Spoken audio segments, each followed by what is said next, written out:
Welcome to T.S.O.B with Dr. G, a podcast featuring intellectual table talk about race and sexuality. I'm your host, Dr. Tracy Q. Gilbert, a sexuality educator, writer, and researcher. Join me as I talk with the most brilliant minds in human sexuality, applying a professional Black lens to discussions about sexiness, health, and healing in the new millennium.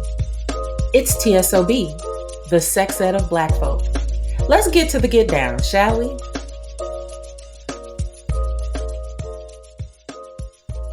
All right. Hello, everyone. Hey, class. How y'all doing? It is me, Dr. G. Y'all already know I'm so excited to introduce you all to a new season of T.S.O.B with me, Dr. G. Y'all, I would ask if you've missed me, but I know the truth is yes, you've missed these conversations, and I have missed talking with you all too.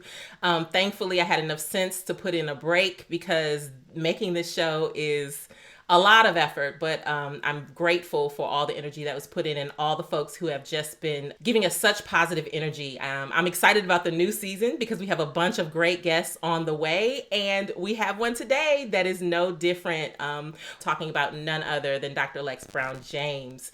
So I'm going to read Dr. James's profile, and then we're going to get into this conversation as usual. So Dr. Lexx Brown-James uses she, her, and doctor pronouns and is an Amazon best-selling author, a licensed marriage and family therapist, and sexologist. Dr. Lexx loves love, a woman after my own heart, and is especially fond of ensuring that Black love lasts. As the hashtag couples clinician, she works to ensure folks build and maintain fulfilling, intimate relationships. And at the Institute for Sexuality and Intimacy that she founded, Dr. Lexx believes that healing does happen and works to take care of the relationship between lovers versus the ego of lovers. Ooh, that's deep. Hopefully we'll get into that. She also merges education and therapy, using her skill set training professionals within and outside human sexuality. In terms of professional development, Dr. Lexx works to support organizations in decentralizing harmful, oppressive practices with their clientele. In classrooms and trainings, Dr. Lexx utilizes experiential pedagogy, coupled with affective-based learning to challenge attitudes and support learners in being able to apply knowledge and skills. And so with that, thank you so much for being on TSOB with me, Dr. Lexx. Hello. Hey, girl. Hey. Oh my God, I'm so ecstatic. I have goosebumps. Oh my gosh, I'm so happy. It's funny because there are so many people on my list that I'm like, I have to get a conversation with them. But at the beginning of this show, I was very clear that I needed to have, unlike a lot of other places in my life, but this is not going to be a therapy session for me. I don't have as much of a work-life balance. And so I was like, this is going to be one of the exceptions. I could, in fact, do an episode every week, but I'm not going to do that because I know I will be burned out. And so when I was like, okay, I'm only doing 8 episodes for the first season, I was like, God damn it. Out of all the people in my world, which 8 are going to be there? And so I picked my 8, but I was like, okay, so then that means Lexx has to come be at the top of next season because I was like, Lexx absolutely has to be on the show, but I got to pace it out. So I'm good. I'm good with being a 6th man. I'm good. I like to energize. I love to kick things off. I like to come in with a revamp and wait, is this a little bit different? What's going on? I love that position. Yes. I will take it all day. So I'm glad you're here. And I know no one takes offense at it, but I'm just like, I hope folks know that even if I don't pick you until later or ask you to come until later in the year, it's just because I need the balance, or else I just have a big ass conversation with 52 different people and let's all talk at once. So, but anywho, I am so glad you are here. I am really looking forward to our conversation. I'm going to go ahead and jump right in with our first question. And you've heard the show, so hopefully you kind of already know where I'm going. So my first question is, where are you from? Where are your people from? And what's got you thinking about sex or sexuality these days? Oh my gosh. So that is the perfect question because I just relocated to Philadelphia. So I'm up north and I'm raising my family and my kids are going to be Northerners. And I was like, oh, I don't know how I feel about that because I am from the South. I am a Black, fat Southern woman. Yes, yes, yes. I was born in Middle Big America. legs, big Yes, stockings. thick thighs save lives and cell phones. And I'm a recovering Baptist, right? So like there are so many things that are so inbred in me from being a Southerner that I carry with me, and I really value the fact that my family is from Chula, Mississippi, right? And my Yes. mama picked cotton in the summers with her grandma, and my grandma make peach cobbler, so like there's something about being a Southern Black woman and having survived that. I love that. I love that. You are already digging into like the meat of our conversation. I love that. I want to pull it back out just a little bit though.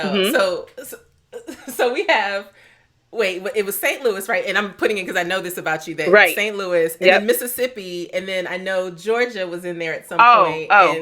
Child. Don't. So I was born in St. Louis, lived there all of a whole 2 years.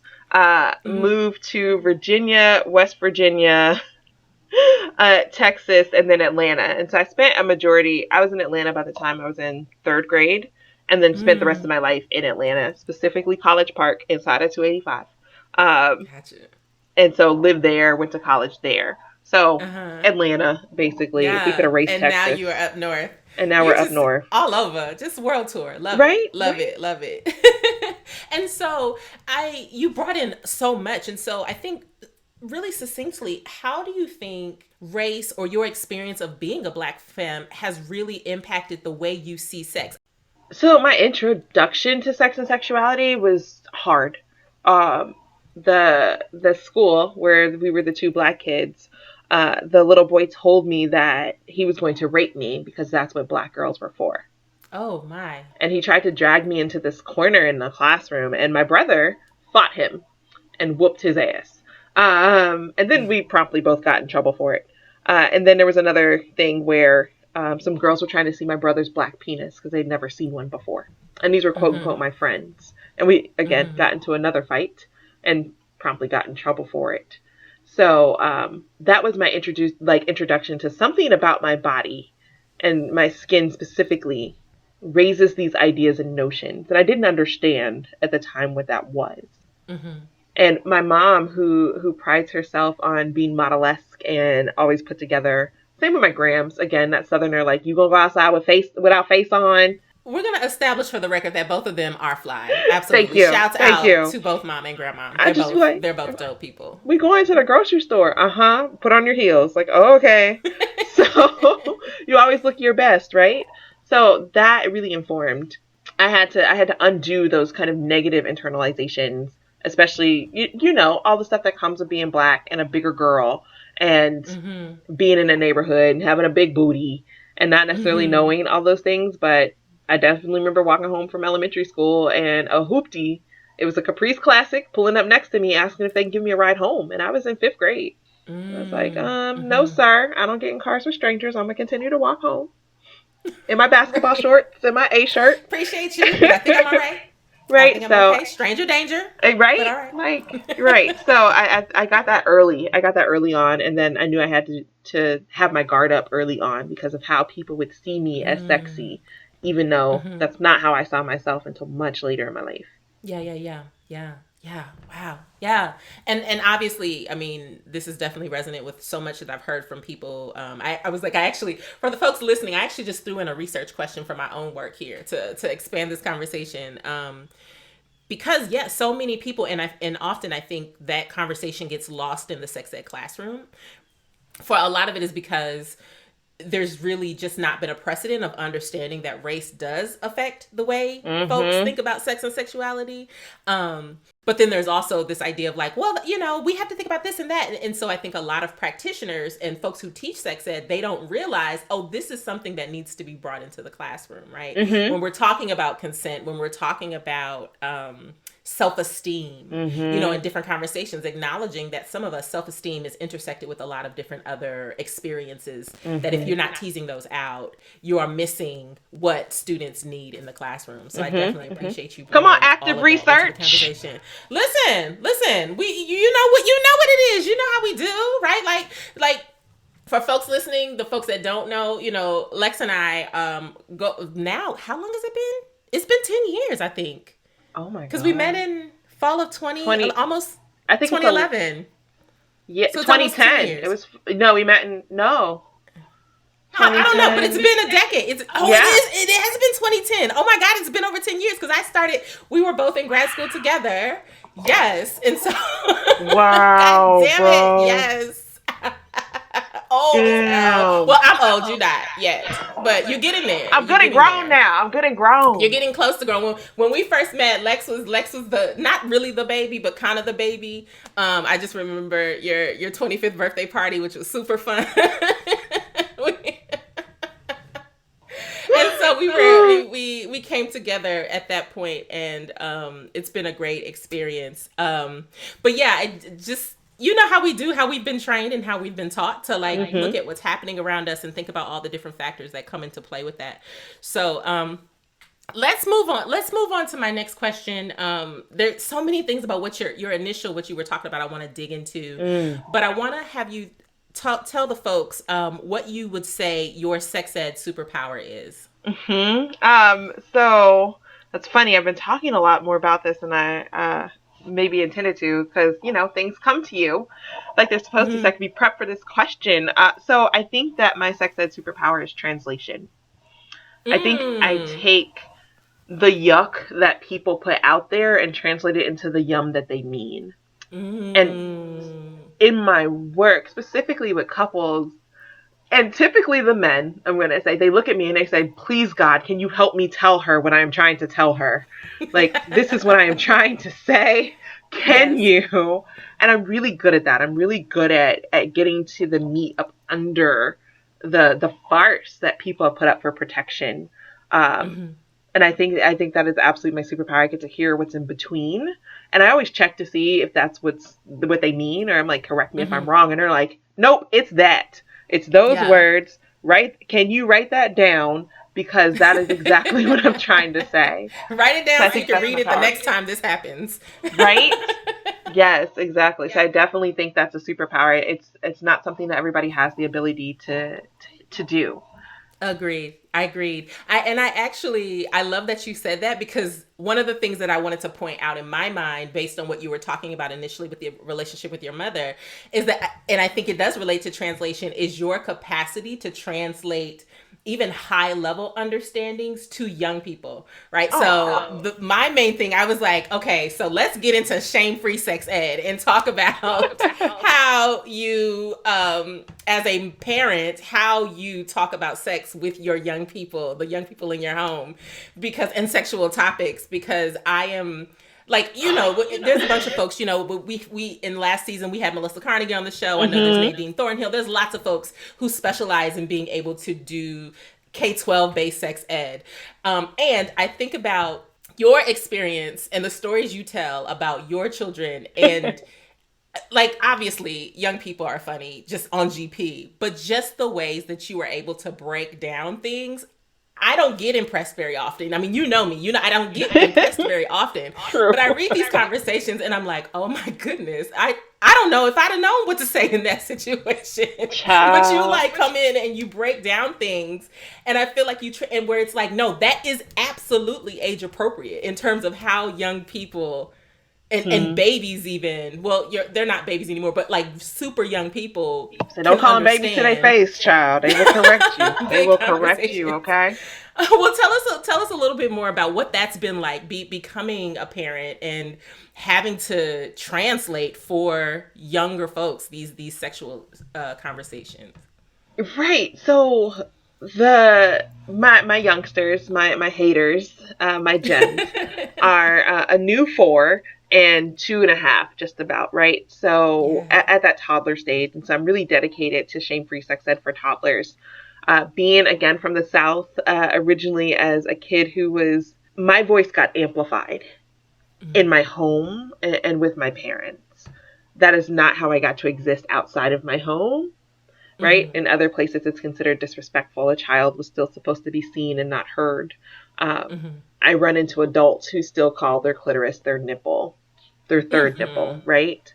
Mm-hmm. And I read a study from like 1990 something that talked about language to use with children to help prevent sexual assault and sexual grooming. And it's so pervasive in the Black community because we don't talk about it, because it's pushed under the rug, because people just avoid Uncle Ronnie and don't let their kids go off with him. But all of that stuff, and then the peer-to-peer stuff between cousins, right? Nobody says these things. And I was like, I got to do something different for my kids. And I had postpartum depression the first time, really, really badly. I used to stay up between the hours of 3 and 6, which I was supposed to have, my partner would take my kids. So between midnight and 3 a.m., I would just cry and sob because I didn't feel good enough. And I was afraid that I was going to mess up this tiny human that was perfect. And she looked like a Mrs. Michelin man. She was perfect and chunky and, and amazing. Yes. And I wanted her to be different. So I taught her vulva, and that was one of her first 3 words. And I will use her and him pronouns because Garnet uses her, him pronouns and not they. So I'll switch in between. Braxton, we don't know yet. So I used she and her with her. But I wanted to raise them to have body autonomy, to not have their voices stomped out like so many young Black femmes get their voices stomped out, to always know that they have a place of safety and they have a right over what their bodies will and will not do within reason and safety, right? It backfires like fuck on me all of the time because they're smart and they're savvy and they ask questions and I'm just like, how do I answer this? And there's paths. I swear there's paths I see in front of me. I'm like, do I talk about masturbation at this time? Do I talk about pleasure? Do I talk about this is just something people do? Do I avoid it? Right? And typically we err away from the avoidance because I don't want them to get so curious that they go find out for themselves with somebody else and possibly have a consent violation or boundary violation. So I'm like, what's the path that gives them exactly what they need right now? What are they asking? And that means I have to ask questions. And so I want to be able to share that with other parents because I get, hey, Lex, can you talk to my friend's kid? Like my friend had something happen with their kid in my inbox nonstop. I get text messages. I'm like, hey, there's this place called Sex Positive Families. There are books about this. You can go and they're like, nah, but they want to talk to somebody and I'm like, okay, let's talk more about it. Let's talk about that. Right. We can talk about it, but that's a service. Right. So I get that. And I'm realizing like we weren't equipped. Like, and you say it all the time, right? Like you still waiting on your sex talk. Like we weren't, me and my mama, to be fair, me and my mama have had a few since she found out I said that. But yes, for a long time I was waiting. Right. So that's what's super important, right? So I wanted to make sure that my kid had that. And my mom was super open. Wasn't no boundaries, wasn't no privacy. I'm like, ooh, let's walk the line. Like let's walk a line because I'm gonna give them privacy and I want that openness too. And that's what we're trying to create and cultivate. Like I think we're doing it. I think we're doing an okay job at it right now. There are still questionable days, but that has been the goal around shame-free success. I think you're doing amazing. I think your kids are super amazing. They're super intelligent and just they have I think they have the type of confidence I wish I had at that age because you're right. I think actually Marietta Gary Smith when I had talked with her about this, we talked about what it was like kind of growing up as a Black femme. And I think the one thing that I appreciate about newer generations of Black femmes is that there seems to be less of this self-censoring that happens where it's like, well, I don't want to be too much. I don't want to be too happy. I don't want to be too in love with myself because we grew up in an era where it was like you were taught that you're just enough, right? And we internalize this notion of like, well, I'm not as stellar as I am, so let me not be all the things that I want to be, let me just kind of float under the radar. Whereas I see, your kids, I see all types of babies. I see, even celebrity kids like Kavia James, where I'm like, really, baby? You just like, no, I'm not sharing with you. I'm living my best life. Get out of my face. Yes. Yeah, exactly. Yes. And of course, we don't want our kids to be like, aggressively rude or anything like that. But just being able to say what's on your mind and it not be a violation, right? And I think that is so absolutely related to sexual development, right? The ability to know what you want, know what you don't want, and to be able to negotiate that, right? Like I say it all the Oh, go ahead. No, I'm saying you're just on the nose. Thank you for validating that because that's exactly what it is. And that just literally clicked for me because I had this conversation with my lover, the Gem's dad, and I was just like, yo, I'm trying to raise Black girls that when they come up against the things that will try and crush them down, they're just going to move it out the way and keep trucking. Yeah. Yeah. I mean, because like I think about, like, don't get me wrong, I respect therapists, absolutely, but I think we wouldn't need therapists as much as we did if we had educators, if we had people in the classroom who were able to normalize the basic pieces of living such that you don't need to repair it as you get older, right? That's like a Frederick Douglass quote, right? It's easier to raise good kids than repair broken men. I don't know. I don't know the full quote, but it's that same idea, that general principle. And so I love that. Absolutely. Dang it, we started talking and I completely forgot where I wanted to go and what you were saying. All right, so let me just go ahead. You know, if it comes back to me, it'll come back to me. But let's go into the next question about. So thinking about what you talked about, like you've talked about a lot here. You especially brought up kind of sexuality in the Black community, right? And so if there was anything that you feel like Black folks maybe either get wrong or they maybe miss the opportunity to grow in as it relates to sexuality, what do you think that might be and why? So sitting in it, I think when it comes to love, we're in a survival mode, right? And everybody comes in with a survival mode because we're surviving white supremacy. We're trying to survive patriarchy. We're trying to survive capitalism, texturism, fat phobia, colorism, all of the stuff, right? And you said it earlier, it's easier to raise folks than to heal folks. And everybody comes with already having parts broken and hurt and wounds. And when we bring that to love, and I hate the term like, oh, you're supposed to come 50-50. I'm like, no, you're not. I need you to be a whole person. Right. I mean, you know, I'm not expecting you 100% every day. Like, you can give me a good 80-85 and we cool. But like, you know what makes me, wait, you know what popped in my head? What? Like, I need you to be striving for 100, because 99.5 won't do. Like, at least be striving for 100. You ain't gotta be at 100, but be striving for 100. Thank you. Like, that complacency, like, no, like, so you're not trying to grow, we just gonna be the same people like year after year and then wonder why we're unhappy. And so that whole idea of trying to survive it and then betting on struggle love, like, the fuck, why? Why? If you're not happy, if you are genuinely unhappy, there is somebody else out there for you. Yeah. So tell me about that. Talk to me about what that looks like in terms of, I mean, of course you can't go into details, but talk to me about what that looks like with the clients that you serve, because we know we've already talked about kind of the educational aspects, the way you show up naturally as an educator, but you're also a therapist, right? So tell us a little bit more about that and what that process is like when you're working with folks who have been groomed under the idea of struggle love. And that's amazing because it's actually a lot of education just in a therapy room, right? So we talk about, what are your values? How are you upholding your values right now? But then also, what were the models that have trained you in how to do this? So is that the model that you want to uphold and show your kids? Yeah. And they'd be like, oh, like, yeah, that's what you're doing. Yeah. Right? And so we have to reframe, like, hey, remember how patriarchy told you that this person wasn't valuable because of their size? And do you see how that is now leaking into your sexual relationship and why you're not having sex right now? That vag is still a fat poom. It still feel the same. Right? Yes. Like, come on. Right. So I see that, and then I see folks really hanging on to things to their detriment. Right? It is okay to let go. Sometimes you were better apart. Sometimes you were better parents apart. Sometimes you were better people apart. It doesn't mean that it has to be forever.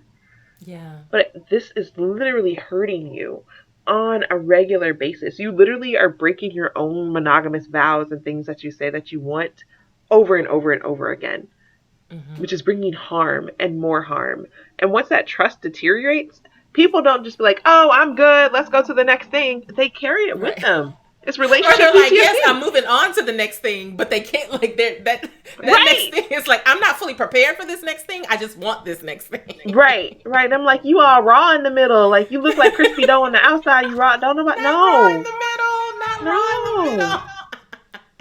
So, and that's what I see show up, and I'm just like, oh my goodness, because people haven't been taught to be vulnerable, right? Black folks see vulnerability as weakness.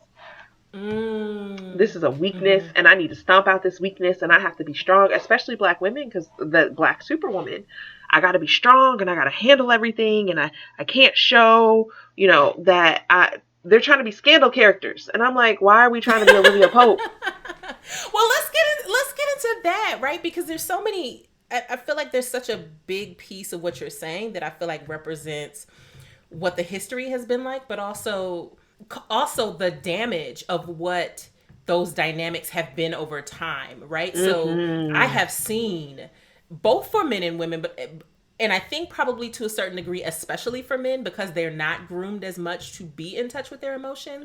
But this idea of open people who come to their sex lives and their love lives with open hearts, but then over time it gets deteriorated because of the pain, because of, I did open my heart, but like you said, there weren't any models to like help me figure out, well, how do I negotiate when something goes wrong? And so then now I'm hurt and I don't realize I need to take time to heal that hurt. I'm just, that's just Black love. I gotta get up. I gotta go toughen it out. And that's what it is. And it's like, yes, it should be work, but it shouldn't hurt. Like, it shouldn't be hard work. Right.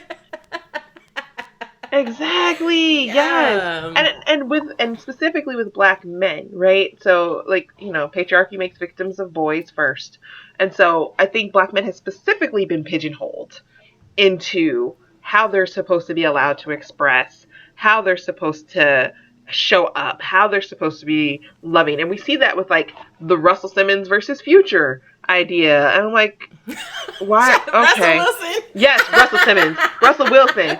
Right? See, I'm getting old. But Russell Simmons is a whole other conversation that we're not bringing into this. No, we're not. Russell Wilson versus Future. And like, okay, right. Sure. But I will say that Black women also have to be accountable for their parts in this. Yeah. For the hurt that some of these men hold. I definitely think it's a both and. I think sometimes we don't acknowledge, I think it's a social benefit to not acknowledge the pain that Black men go through, right? I think everybody has a vested interest in Black men not owning their pain because we want to uphold this image of Black men as being impenetrable, right? And being so strong, so tough that, nothing can take them out. And I think, listen, as an avid romance novel reader, I see this trope all the time of like, this Black man, he can't nothing ever ruffle his feathers. He's so hard. Like, it's like, he's a rock. Yeah. Everybody want to cry. Everybody wants to cry sometimes. Sometimes that shit hurt, or at least just acknowledge I've been hurt. Can I get some redress of this pain that I'm feeling? And I think patriarchy makes it difficult because I would argue that statistically there are more women report that experience of having been hurt. And so it's like, it paints this idea of like, oh, well, men are trash. We don't need to fix their issues. If they got issues, that's on you, bro. You should just go to a therapist. And it's like, we all hurting. We all just need to be triaged. So it's that projection of that internalization of the superhuman. Yes. Right? Yes. Like, if you don't want to be a superhuman, why do you think he want to be a superhuman? Can we, so my lover did this. I asked him to, like, come get a spider or something. I'm really scared of spiders. And my spiritual friend told me that Anansi was, like, sending me abundance. And I feel that now. But I was like, can Anansi send some bunny rabbits? Or, like, a deer? Just send some cash? Does it have to be a spider? Just send me a deposit. Does it have to be a spider? Right. And she was like, well, he sends many of them because he knows some are going to die. I said, they all going to die. I'm calling the exterminator people. So Uncle Anansi needs to send somebody else, right? But I called my lover to come Anansi can show up himself. Right, please, visit me in the dreams. I am cool. Don't show up at my house. I'm going to cut you. But, like, I'm scary. I'm from the South. I don't play with spirit. But I called my lover to come kill it. He was like, did you ever think that I was scared of spiders, too? I was like, yo. Good point. Damn, you're right. And because you're a man, you're not scared of spiders. And I'm like, my bad, fam. Let's go ahead and get the raid then, because it gotta die. Right. Yeah. And he was like, baby, you don't have to use that much. I was like, is it alive? And he said, no. So we were good. But I had to realize, like, oh, wait, he is a human. He has fears. And those fears Or it could be spiders, it could be commitment, it could be being hurt, it could be not being a good parent, it could be all of these things. It could be insecurity about their bodies.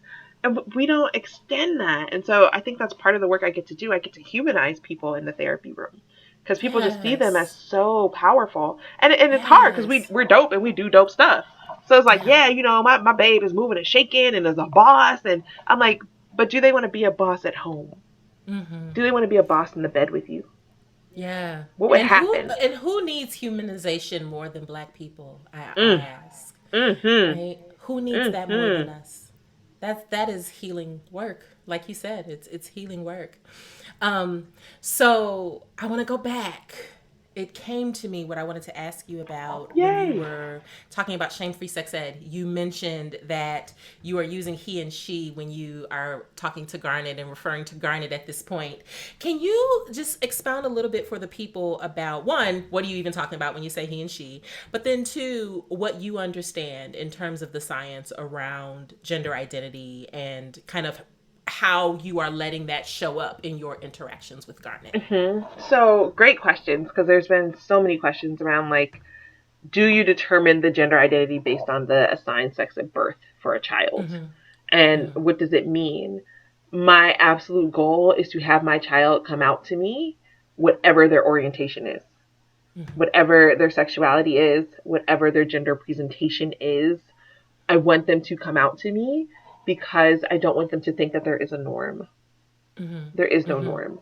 And the mm-hmm. socialization, Bouvier says that the socialization of children starts for their gender at birth, right? And I'm like, no, it actually starts in the womb. It starts in utero. Right? Absolutely. It starts in the womb. People talking to your belly, all kinds of, get away from me. All types of ways. But I didn't want that for her because, you know, especially my Garnet is darker. Has more melanin. And so people will automatic and is also larger as a child. Mm-hmm. So people will already start to call Garnet masculine, right? Mm-hmm. And tough and all of these things just because of how Garnet exists in a body. So mm-hmm. when Garnet started to talk to me like, oh, it's a boy thing or it's a girl thing, I'm like, it's a person thing and you can do whatever you want with it and that's okay. Mm-hmm. And I wanted to make sure I didn't put those gender norms on what my child was and was supposed to do. Garnet wears boy underwear because it has the Paw Patrol characters that Garnet likes on it. That's it. Mm-hmm. Mm-hmm. I'm like, are these comfortable? Garnet says yes. I'm like, okay, you can have them. Rock out. Because we don't need to have those bounds. Again, I'm really about liberation. I want to remove these obstacles around sexuality for our tiny humans, for that next generation. And part of those obstacles come with gender. And I'm not here for it. Not with these two. Like, y'all can do what y'all want, but not with these two over here. Well, what are your thoughts about people, especially Black parents, who are concerned that they may be steering their child in a particular direction by allowing fluidity of pronouns or, fluidity of sexual expression or gender expression? What is your response to them? Well, the science says that actually most people are fluid. Like a majority on the bell curve, 65 to 70% of people are fluid. One, that's what science says. Over time, and it's happened again and again, and it does not matter what your genitals are. But two, children know who they are until we start to stomp it out. Facts. Actual facts. Right? Right? So... And think about it, when you were young and a creative and you wanted to do all these things, and then that person told you that you couldn't, that this wasn't for you, that you should quiet down, or you should color in the lines, or you need to conform in whatever way, shape, and form. And then you let that go, right? Children know who they are. It's our job to amplify who they say they are and to steer them to not to be like, asshole people in the great scheme of life. And not to be so restricted. Right. Yeah, absolutely. Right. So I think that's where we start.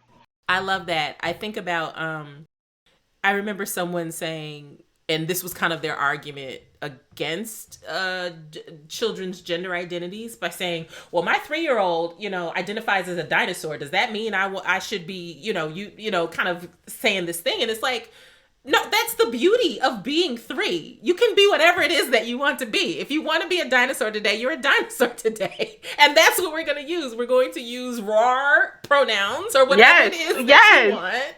And that should be the beautiful thing. And I think I think by and large society has been stifled, but especially Black folks, because we have been so racialized under this, like what you said, this topic, this idea of struggle, that it's like, we can't imagine anything. Like, I think something as simple as like how I wear my hair, or being able to dye your hair different colors, like all the different things where it's like, as you're a kid, no, you can't do that. You can't do that. And it's like, well, when can you do that? Right. Right. Because then you get old and you're told, oh, well, you're too old to be doing that. And right. It's like, well, when can I just be free? When can I just be free? Exactly. Like, and not have my actions reflect some type of ultimate penalty against the race or against myself. Child, the entire race, right? It's offensive to the entire race.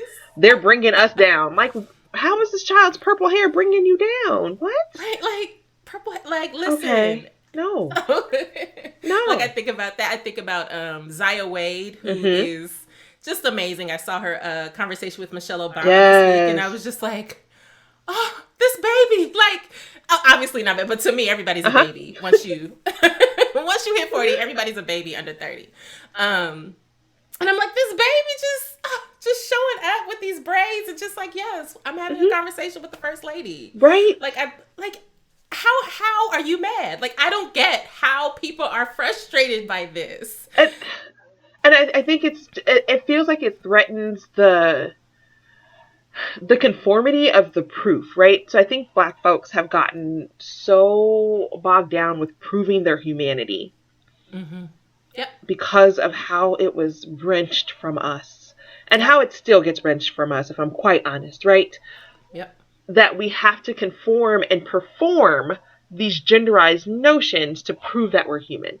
That's it. Well, and even to prove that we belong, right? Because there's the human piece, but there's also the piece that I feel like has been part of, like, we call it respectability politics, but I think a better name for it is the civilized gaze.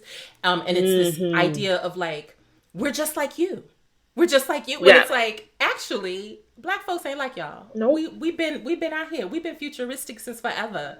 And when we lean into that, that is where our liberation really is. Right. Not trying to be like other regulars, other basic folks, but being fully ourselves and being in our image and in our communities and our sense and our values. That to me is where the real liberation is. Yes. So. And seeing that collective power, right? Yes. We literally define the cultural lexicon of this country. Period. But I want to just shift a little bit, thinking about everything that you've just said, right? And knowing that there's folks who are listening who are like, yo, Dr. Lexx is dropping some sense. I love this. I want to change my life with my relationships. I want to have better sex. I want to have better love in my Black relationships. I want to raise my children to be freer. I want to see all of this energy that she's talking about flow in my life. And I don't know the first step to take to get there. What would you say for those folks in terms of just where do they start and then how do they proceed? So I'm actually like building up a model for this right now that I'm presenting on the rest of this year. So it's called a briefs model, which is an acronym, of course. And I won't walk you through the whole model, but the core of it is I want you to start with the negative beliefs you have about yourself, right? And so I will tell you mine are that I am not good enough. It is what comes up over and over for me. Just the way that I've existed in the world and been socialized. And then I want you to look at the repercussions of that one belief. Start off with one, not all of them. So that's the trunk of your shame tree. And I want you to put the leaves. The leaves are all those instances of those repercussions of believing in this, right? Choosing crappy relationships, letting people go that were actually golden for you, not seeking out other job opportunities or career paths. Shoot, letting people stay. Also that, feeling like you failed your offspring in some way, whatever form, shape or form, right? Not getting the pleasure that you should have and that you deserve, and that is your right. Right. Right. And looking at that. So when you start to dismantle what that is, I want you then to look at where you got this belief. Who taught you that you weren't good enough? What institutions taught you that you Come weren't good on. enough? What Come on. individuals taught you that you weren't good enough? Where do they overlap, right? So like me, it was the Black Baptist Church, right? I wasn't Come on. baptized and I was going to hell. And if you know where I came from and the things I have survived, you would know that I am clearly blessed and highly favored and anointed. I'm just not baptized. Well, let the Right? people know. That's what it is. You don't mess with anointed. And you have to start to look at, like, are these my belief systems? These more than likely they're not. Yeah. And more than Yeah. likely there's some holes there. And you want to find the congruence. Yeah. You actually reminded me of something Dominique Morgan said last summer at shouts out to Dom. Hey Hey, Dom. Dom. I know she's way too busy to be listening to this show. I know she is.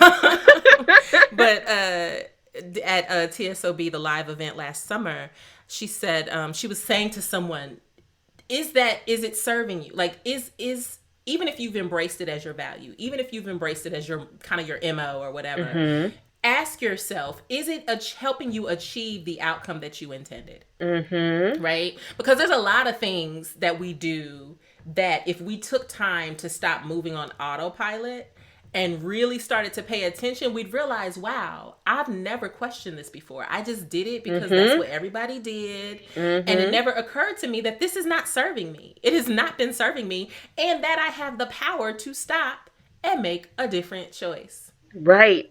And Exactly. I'm just making that the light face. bulb, it's so important. So important. It's Absolutely. empowering. It's when you realize you have choice. And we didn't, Yes. as Black folks, especially in climates of danger, in climates of patriarchy and whiteness, we often don't feel like there are choices. It's like, I have to do this thing because now I That's it. represent my entire race, or That's because my it. family is going to shame me, or Or my because there's community. literal repercussions, right? Access Right. to jobs, access to social capital, access to these things. There are penalties, right? In some cases, access to life, Yes. when we Yes. intersect with systems that are connected to violence, right? It Right. could cost me my life to make the choice that I would like to make in this situation, and my Exactly. safety. So it's not that, like, I think, I just to piggyback off what you said, I think it's not shaming, right? This is not to shame Black folks for our choices and the things that we've made, but it's to acknowledge, because we recognize we did that based on what we had at the time. And there's also the space to acknowledge, like, things are changing. They're not Right. completely changed, but things are changing. We're like, yeah, girl, like, nobody cares if you want to have a whole phase anymore. Right. And that's that survival piece, right? Yeah. We're starting to shift from just quote unquote surviving, at least in some realms, right? You still might be Yeah. living paycheck to paycheck and trying to survive. That's real. Absolutely. Yeah. You might still be struggling with all of the other things. And I need you to realize that you're a whole human that deserves the respect that other people get from you. That's it. That's it. That is it. Absolutely. I love that. Okay, so we are going to, I have my rapid fire questions coming up in a second, but before we get there, I want you to reflect for the people on what you feel like your, in terms of being a Black sexuality educator, what you feel like your significance is in this particular moment in time, right? Thinking about everything that's happened even within the past year, maybe even 5 years, and just how you see yourself fitting within the changes that seem to be happening socially as a Black sexuality educator. So, as a Black sexuality educator, I think my role has been to knock gates down. I tend to be, and it's my proximity to whiteness. I am quote unquote the less intimidating Black person. Um, I have education and letters behind my name that are quote unquote qualifiers. It's all of these things, but I typically am one of the first Black people to predominantly white tables. Mm-hmm. And in leadership roles in predominantly white organizations. Mm-hmm. And I want to knock those gates down. So I'm not the only, right? So, like, knowing that we're walking into alliance and knowing that it's not a safe place, but knowing that we definitely can build our own tables and if we want, take over this one too. Because we will. A word. We always So do. yes, I want to, and I didn't have that model, so this is why, if y'all don't know the story, when I saw Tracy was sitting with another Black woman, and I was in awe.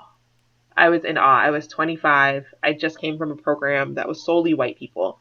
I didn't have a person of color professor at that time, because our one person of color professor ended up getting cancer and didn't teach our class.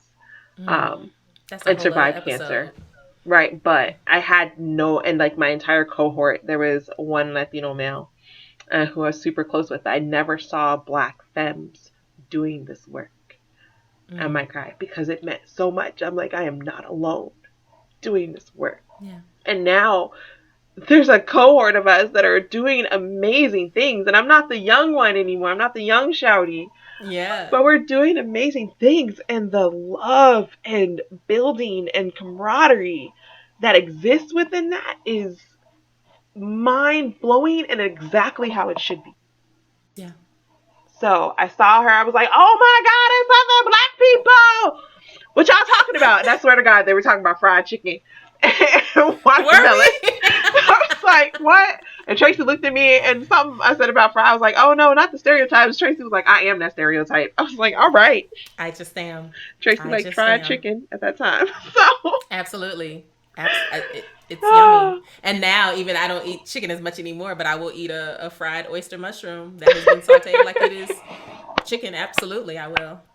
Absolutely, so I will. That's my role, is to show folks that we exist and we can thrive and survive and do what we want to do, unapologetically being Black while doing it. That's it. And I definitely think I've had to learn that lesson. Because I too, I think came to sex ed still kind of with this idea of needing to be something different than myself. And over time, being able to understand that there's no way that you're going to show up that won't cause people to be uncomfortable with you. That has been enough to kind of shift and be like, all right, then, well, shit, let me just bring the whole nigga out. Let's just fully go in, right? Let's just fully go in, you know? And I actually, while we're telling stories, I'm going to tell the story that always leaves me full, and how I hate using this very often, but I think in this context, representation really does matter. I'm reminded of having class the day after Whitney Houston passed away, and being in a classroom with one other Black person and all actually that same Black person that shouts out to Lynette Medley of No More Secrets, Mind, Body, and Spirit. And we were in class, and you came in, and it was like we all knew what was up. And you were like, "Do you need a hug?" And it was like, "Absolutely." And all the white people were like, "I don't get it. What is going on?" And it was like, no, actually, we need a moment. We need a goddamn moment. And I won't get into the whole story because it actually got a little sensitive later with some of the folks in that class. But being able to be seen and being able to be not only seen but known, that was so important. Yes. And I know to be able to be like, yes, I need a hug, and to know that you knew exactly what it was, and that Lynette knew what it was. Like that to me is the reason why I'm always like, where are we? Yeah. Where are we? Word. Yes. So definitely. Okay, you ready to answer some rapid fire questions? All right. Let's see what flies out my mouth. Okay, it's beautiful. It's beautiful. So you know what it is. You've heard the show, so you know there are 5 sentence stems. You are giving me exactly what comes to the top of your mind. No editing. We will get into it. Okay. All right, let's go. Okay, so the first one, sexiness is my body. Amen. See how easy that was? See how easy that was? Yes. Boom. The sexiest thing about Blackness and or Black people is? Oh, the taste of the skin. Yeah. Yes. Yeah. Love it, love it, love it. My go-to for feeling sexy is? My go-to for feeling sexy is typically clothes. Yeah, typically clothes. Yeah. I would every time I ask this question for people, for myself, I imagine the Astro catalog, right? I always think of the satin, one of them satin caftans. Whew, yes, that's my go-to, or just anything satiny. All right, sexual freedom for Black folk is achieved when we realize that our sexuality is not a weapon, but it's a gift. I love that. Yeah. I love that. Wow. Absolutely. I'm surprised that came out of my head. All right. Yeah, let's go. See? Let's Look go. at you. Look at you. You was nervous and now you're giving us the gems. Look at that. Somebody wrote that down. I know it. Last but not least, when I am done being on this podcast, I will reflect in some gratefulness. Yeah, I'm going to reflect in some gratefulness of being here again, of having this sisterhood, of you and I having our bond in the way that we do. I'm just beyond grateful. Beyond grateful. Oh my goodness. Okay, all right. Lexx, thank you so much. Dr. Lexx, thank you so much for being on with me. I am so grateful that you joined me and that you were willing to be part of this conversation. Before you go, can you let folks know where they can find you and all the social medias and all of those things? And if you have anything coming up in the month of May or after, go ahead and mention that as well. So you can find me on all social media platforms. And that's not true because I'm not good at the TikTok. I just downloaded the app though. And for you, I'm still not. I'm kicking and screaming. Look, it's not easy. Lexx Sex Doc, so that's LEXX Sex SEX Doc as in doctor DOC. I'm Lexx Sex Doc on Twitter, Instagram, and you can put that in Facebook and it'll pop up, the couples clinician. And then I'm LexxSexDoc.com, and you can subscribe to my email list. I send out freebies for intimacy worksheets and workbook things. And in May, I'm actually going to be at the University of Michigan talking about the Black Girl's Guide to Getting Rid of Sexual Shame and introducing that model to sexuality professionals there so they can go and take it and use it with their own clientele, but hopefully to help inform them about what it looks like. And then I'm going to start some intimacy couples workshops. It'll be a 6-week work series. You're going to work through my workbook. You're going to learn conflict management. We're going to do some coloring of hot spots and sexy heat maps. And then we're also going to talk about a whole bunch of other arrays of how to build intimacy in your relationship that include values and where you stand and what roles you need to perform in order for you all to be a success. Yes, I love that so much. And I will say, I tell y'all the truth. When I've tried things out, I don't currently have a boo now, but I did use one of Dr. Lexx's worksheets. And it was super helpful. So for folks who are like, how can I do intimacy, or how can I do something that ain't just about sex? Try out some of these worksheets because they're actually really, really good. They're really, really creative and interesting. So thank you. Shout out for those. So with that, we are done. Thank you all for listening. Enjoy wherever it is that you are going outside of here, and we will talk again soon. Bye, y'all. Bye. You've been listening to T.S.O.B. with Dr. G, produced by Dr. Tracy Q. Gilbert of Tembe and Naya. To keep up with all things T.S.O.B., follow us on social media at T.S.O.B. the podcast, which you can find on Twitter, Instagram, or Facebook. For past episodes of the show, visit tsobpodcast.com or subscribe to the show either on YouTube or anywhere else you listen to podcasts. Now, don't forget that you've got homework for this episode.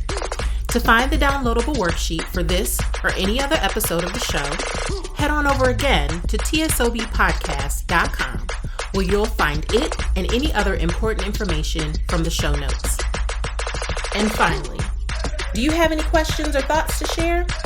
Sound off by email at mailbox@tsobpodcast.com. Again, this was T.S.O.B., the sex ed of Black folk. Thank you for listening. Talk again soon.